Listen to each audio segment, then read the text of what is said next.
Puno ng hiyawan ang kahabaan ng Session Road sa Baguio City noong Biyernes. Ito'y sa pinakaantay na pagpapailaw ng giant Christmas tree. Pero bago ito pailawan, samot-saring musika at makulay na pagtatanghal muna ang bumungad sa mga manonood. Gaya ng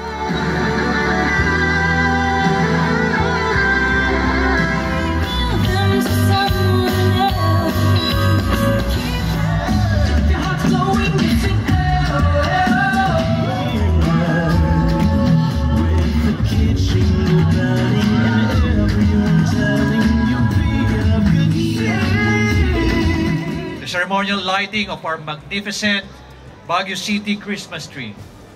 Today marks a special day as we come together to celebrate the spirit of Christmas, the season of love, hope, and unity.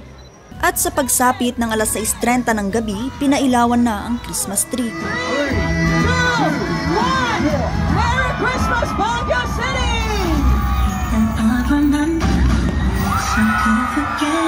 Ang Christmas tree may taas na 49 na talampakan at ang disenyo naman nito hango sa pine cone o ang bunga ng pine tree.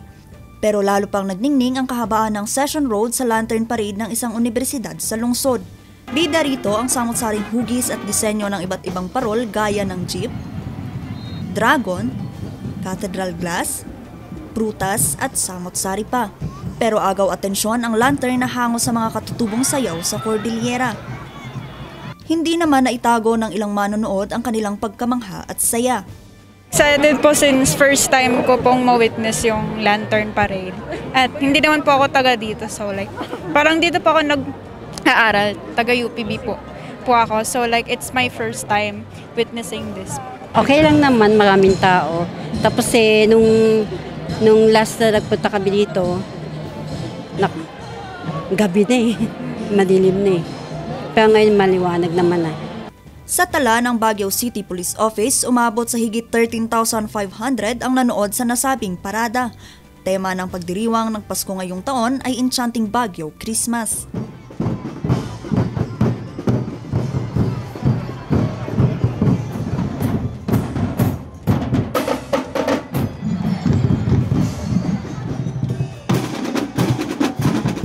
Vanessa Bugtong para sa Luzon Headlines.